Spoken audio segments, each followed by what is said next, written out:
ప్రేమగా చూడాలి, ప్రేమగా మాట్లాడాలి. ఒక గంట 2 గంటలు తల్లిదండ్రులు పిల్లలతోటి సమయాన్ని ఇవ్వాలి. మరి ఈ రోజుల్లో కనుక చూసుకుంటే మరి పిల్లలకు తల్లిదండ్రులకు చాలా గ్యాప్ వస్తుంది. ఎందుకు వస్తుంది? తల్లిదండ్రులకేమో సంపాదన మీద ఉంది, మరి పిల్లలకేమో నువ్వు చదువురా చదువురా చదువురా ఒత్తిడి.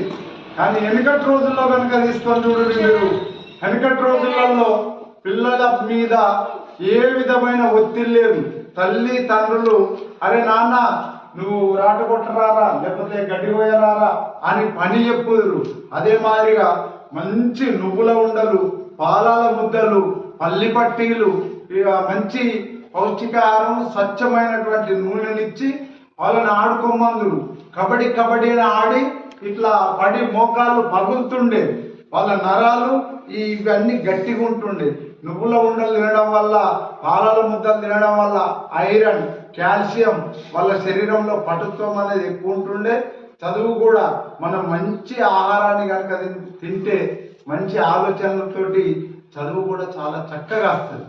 కానీ ఇప్పుడు అన్ని మందులు కొట్టినటువంటి ఆహారాన్ని పెట్టుకుంటా ఆ విధమైనటువంటి భోజనము పిల్లల్ని తినిపించడంతో ఏమైనా కానీ కూడా అరే చదివినావురా, హోంవర్క్ రాసినావురా, ఇదే తల్లి నుంచి మాట, పిల్లల్ని చదువుతున్నా రాస్తున్నా ఇదే ఉంటుంది. కానీ ఒక 2 గంటలు మీరు ప్రేమగా మాట్లాడాలి, నవ్వుతుంటూ మాట్లాడాలి, దగ్గర తీసుకొని మాట్లాడాలి.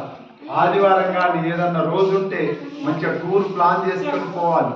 పిల్లలు మన పెంపకము అనేది చాలా ఎంత ప్రేమగా చూస్తే వృద్ధాప్యంలో అంతగా వాళ్ళు మనల్ని చూసుకుంటారు. వృద్ధాశ్రమంలో ఉంచే రోజులు రావు. మా ఊర్లే షావుకారి 1 కోటి రూపాయలు జమ చేసి ఆయనకు ఒకతే బిడ్డ ఇచ్చిండు, ఆదిలాబాద్ ఇచ్చిండు బిడ్డను. ఆదిలాబాద్ దగ్గరికి తీసుకపోతే నానా ఏంది అవస్థ ఏంది అని తీసుకుపోయి వృద్ధాశ్రమంలో ఉంచింది.